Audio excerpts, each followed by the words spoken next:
자, 안녕하세요. 이번에는 마지막 단원이죠. 열팽창에 대한 이야기 어, 해보도록 하겠습니다.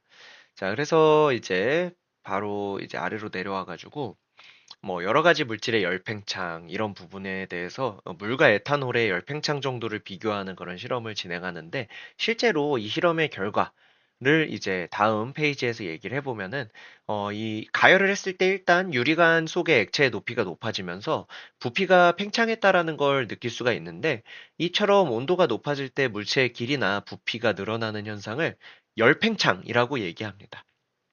이 열팽창 같은 경우에는 뭐 액체뿐만 아니라 고체나 기체에서도 이야기를 하게 되고요.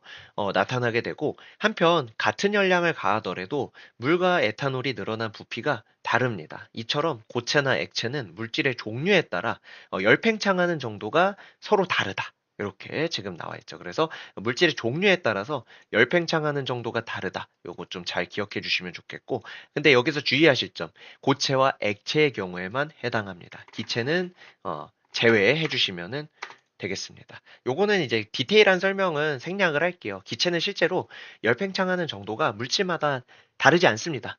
같아요. 그래가지고 기체는 여기서 제외가 되고 우리가 이제 이런 부분들에 대해서도 뭐 문제에서 물어보지는 않을 테니까 여러분들은 지금은 이제 고체나 액체에 대해서만 그래서 물질의 종류에 따라서 열팽창하는 정도가 다르다라는 걸 알아주시면 되겠고요.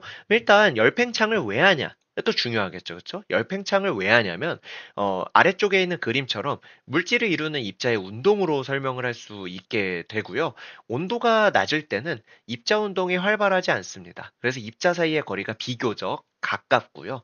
열을 받아서 막 진동하거나 움직이게 되면서 입자 운동이 활발해지면 입자들 사이의 거리가 멀어집니다. 이에 따라 입자들의 차지하는 공간이 늘어나서 물체의 길이나 부피가 팽창한다라고 되어 있죠. 그래서 여기 이제 가열을 하기 전과 후의 상태를 비교하면 입자 운동이 활발해짐에 따라서 조금 더 벌어지는 모습.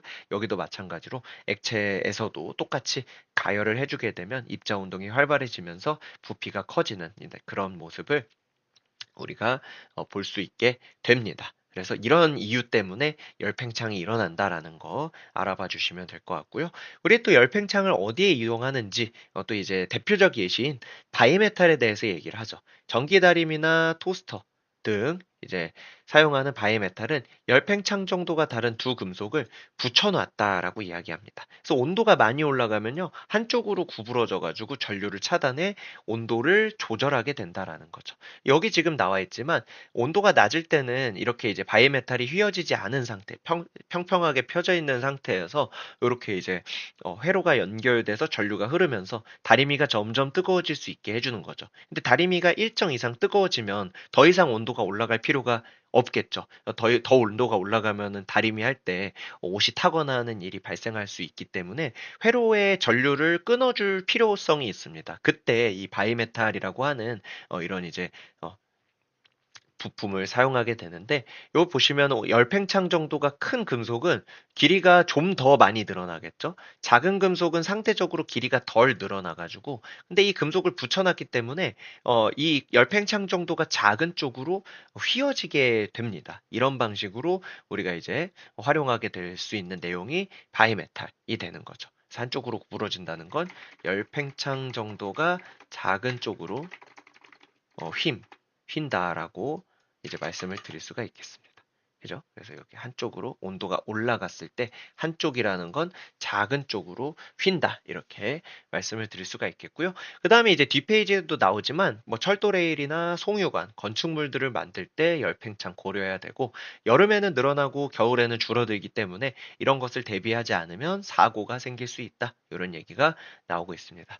그래서 여기 뒤에 있는 내용들 한번 보시면은 기차 선로 같은 경우에 중간중간에 이렇게 틈을 둡니다. 그림 사진에서도 보이시다시피 이런 식으로 틈을 만들어서 여름철 온도가 높아져서 선로 길이가 팽창했을 때 휘어지는 것을 방지할 수 있다. 이렇게 이제 선로의 틈 말씀을 드릴 수 있겠고요. 요것과 같은 맥락으로 우리 다리 이음매 보시면 여기도 똑같이 이렇게 지그재그 구불구불한 틈을 만들어주게 됩니다. 그래서 다리의 길이가 여름철에 팽창했을 때 다리가 파손되는 것을 방지할 수 있다. 요런 얘기를 할 수 있겠고요. 가스관도 비슷합니다. 여름철에 온도가 올라가서 길이가 길어지게 되면은 가스관이 파손될 수가 있기 때문에 중간에 구부러진 부분을 만들어주게 된다. 요런 얘기를 해줄 수 있겠고요. 그 다음에 이제 철근 콘크리트라고 하는 구조물 이야기를 하는데 이 콘크리트 속에 우리 사람의 몸속에 뼈가 있는 것처럼 철근을 넣어가지고 튼튼하게 만들어줍니다. 이때 철근하고 콘크리트의 열팽창 정도는 거의 비슷하다라고 해요. 만약에 이제 두 물질의 열팽창 정도가 다르면 건물이 부서질 수 있겠죠. 안에서 뼈가 팽창을 해가지고 이 겉에 있는 콘크리트를 이렇게 이제 부술 수 있는 그런 이제 상황이 연출이 될 수 있기 때문에 열팽창 정도가 비슷해야 된다. 비슷한 맥락으로 치아 충전재 얘기도 할 수가 있는데 실제로 이 치아 충전재가 치아의 열팽창 정도가 다르게 되면 빠지거나 충전재에 균열이 생길 수가 있는 그런 이제 상황이 연출이 될 수 있는데 그래서 충전재는 치아 열팽창 정도가 비슷한 그런 물질을 사용해야 된다. 이런 얘기를 해드릴 수가 있겠습니다. 이런 식으로 이 열팽창에 대해서도 예시 몇 가지 또 소개해드리면서 설명을 해드렸고요. 이렇게 해서 우리가 이제 이 단원에 대한 개념적인 설명은 쭉 이제 해드렸습니다. 그래서 이 영상을 통해서 그동안 헷갈렸던 개념들 어, 정리하실 수 있었던 시간이 되셨으면 좋겠고요. 문제 관련해서는 사실 이제 우리가 개념만 안다고 해가지고 문제를 다 해결할 수 있는 건 아니거든요. 그래서 연습을 많이도 해보셔야 됩니다. 그래서 영상만 봤다고 여러분들 공부가 끝나신 게 아니라 이 영상 속에 나오는 개념을 실제 문제에서는 어떻게 다루고 있는지 이런 것들을 많이 좀 풀어보셔야 문제를 또 해결하실 수 있게 될 겁니다. 그래서 다들 마지막 2학년 마지막 시험 다들 잘 보시길 바라고 그동안 또 이제 과학 공부하시느라 2학년 과학 공부하시느라 고생 많으셨습니다. 내년에 또 뵙겠습니다.